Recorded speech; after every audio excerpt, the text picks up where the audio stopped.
오늘은 출애굽기 21장입니다. 우리가 이제 구약의 율법을 읽다 보면, 이게 나하고 뭔 상관이 있어? 라는 생각이 드실 거예요. 특히 오늘 본문은 노예제도, 폭행, 재산권 문제, 뭐 이런 것처럼 어떻게 보면 딱딱하게 느껴질 수 있는 내용들이 나옵니다. 그런데 이 말씀도 단순히 오래된 규례로 끝나지 않아요. 이 안에는 우리를 향한 하나님의 마음과 성품이 고스란히 담겨져 있습니다.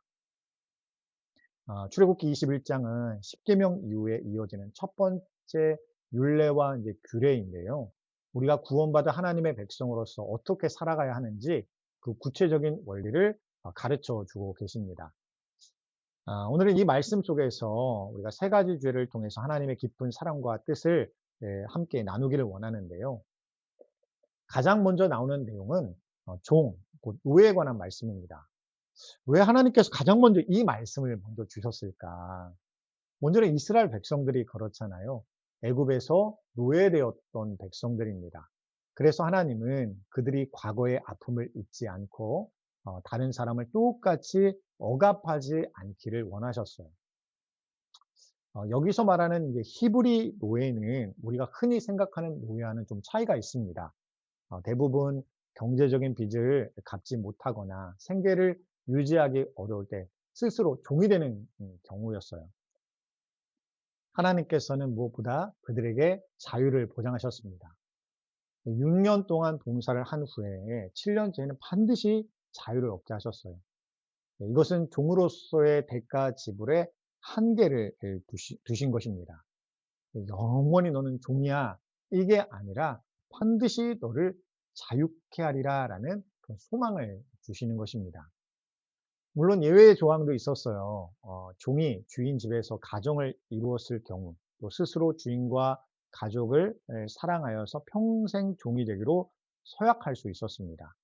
이때 귀를 뚫어 그 증거를 삼았는데 이게 강제가 아니라 사랑에 기반한 자발적인 선택이에요. 이 대목에서 우리는 생각할 수 있습니다.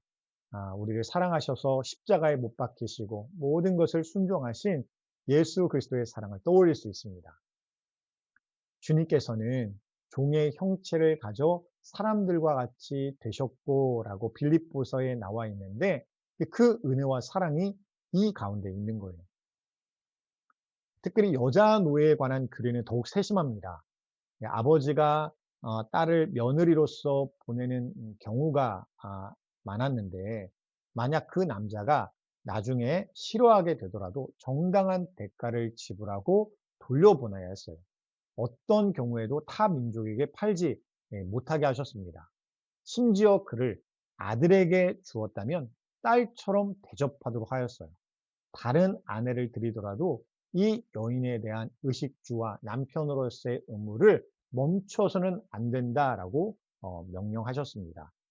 이 모든 규례가 우리에게 말씀하시는 게 무엇일까요? 하나님은 그 백성이 서로를 은혜로 대하기를 사랑과 말씀대로 사람을 존중하며 대하기를 원하신다는 것입니다.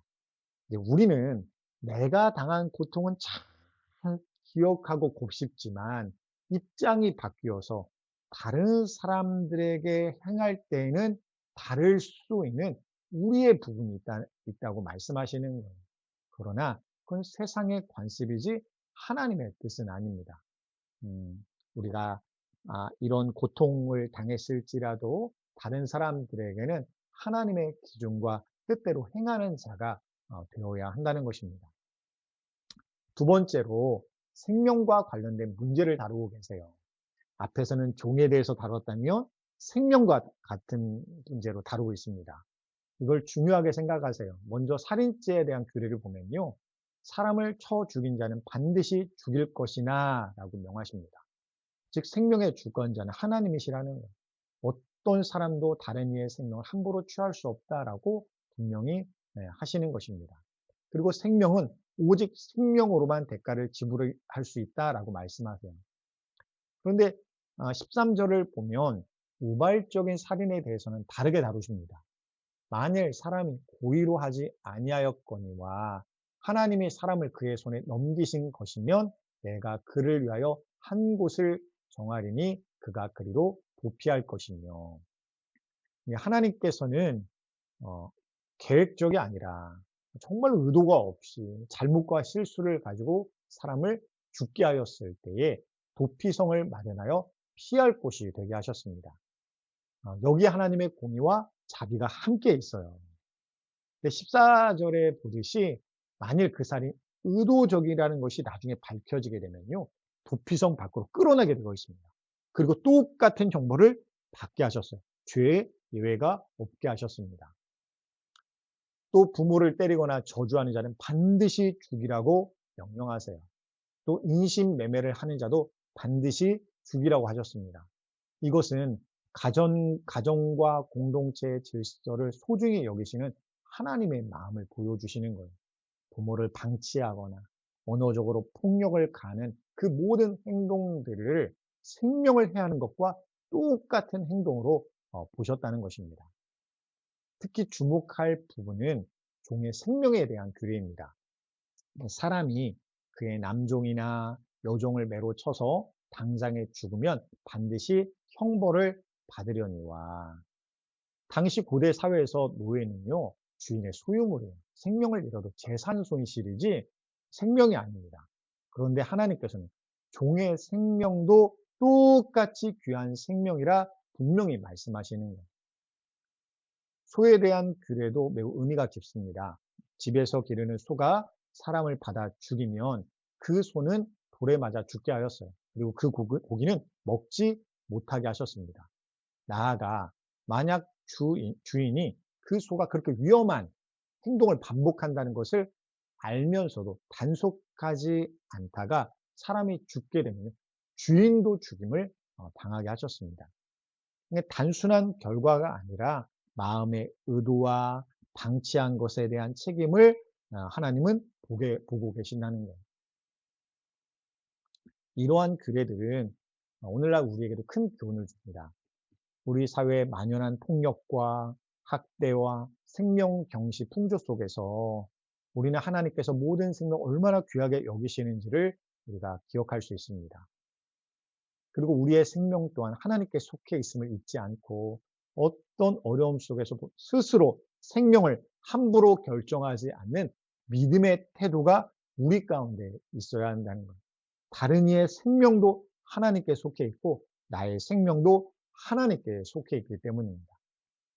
그래서 우리는 교회 안에서, 가정 안에서, 직장 안에서 다른 이들을 하나님의 형상으로 존중하고 보호해야 되는 책임이 있는 것입니다. 마지막으로 재산권과 손해배상에 대한 규례가 있어요. 이 부분 역시 작은 일에도 믿음으로 책임지는 삶을 강조하고 계십니다. 사람이 구덩이를 열어두거나 덮지 아니함으로 소나 나귀가 거기에 빠지면 구덩이 주인이 잃은 것을 보상하라 라고 하셨어요. 내 잘못 아닌데요. 할 수 없는 문제라는 거예요. 발생할 가능성을 뻔히 보면서도 방치한 것에 대해서는 책임을 지라는 것입니다. 이 규례들은 단순히 물질적인 보상을 넘어섭니다. 자기 백성이 무책임하게 살지 않게 하시고 서로의 손해를 책임지고 보상하는 그런 공동체를 원하셨다는 것입니다. 또한 우리가 다른 사람의 물질적인 손해뿐만 아니라 마음의 아픔과 상처까지도 가볍게 여기지 말고 책임감 있게 그의 회복을 도우라라고 말씀하고 계시는 거예요. 우리가 돌보고 가르쳐야 할 대상에 대해 잘 알고 있음에도 불구하고 그는 도움이 필요해. 그는 영적인 돌봄이 필요해. 라는 것을 나로 알게 하셨음에도 불구하고 내가 그 책임에 대해서 방치하고 있다고 한다면요. 하나님께서 그 책임도 물으실 수 있다는 거예요. 사랑하는 여러분, 오늘 출애굽기 21장의 율법을 통해 우리가 발견할 수 있는 것은 무엇일까요? 첫째로 하나님은요, 자유의 하나님이시라는 것입니다. 우리를 억압과 속박에서 해방시키시고 진정한 자유를 주시는 분이십니다. 우리도 다른 사람들에게 그 자유를 나누어 주기를 원하시는 하나님이십니다. 둘째로 하나님은 생명을 존귀히 여기는 하나님이십니다. 모든 생명은 하나님의 것이라는 것, 또 우리는 그 생명을 보호하고 존중할 책임이 있다고 말씀하세요. 셋째로 하나님은 우리가 책임감 있는 삶을 살기를 원하십니다. 작은 일에도 성실하고 다른 사람에게 끼친 손해에 대해서는 적극적으로 보상하고 회복하려는 마음을 가져야 한다는 것입니다. 하나님께서는요, 믿음의 사람들인 우리에게 믿음으로 행할 수 있는 일들을 보여주고 계세요. 우리가 그 일을 행하려 할 때 하나님께서 나를 도우시고 인도하셔서 합력하여 선을 이루게 하신다는 것입니다. 오늘도 우리가 주의 말씀을 듣는 데서 그치지 아니하고 아는 데서 그치지 아니하고 내 삶의 여러 영역에서 그 말씀대로 이루어질 것을 믿고 소망하며 순종할 수 있는 우리 모두가 될 수 있길 원합니다. 그래서 오늘 말씀을 통하여서 하나님의 은혜와 사랑이 흘러 넘치게 하시고 우리의 심령이 살아나게 하실 하나님과 함께하는 오늘 하루가 되시기를 주님의 이름으로 간절히 축원드립니다.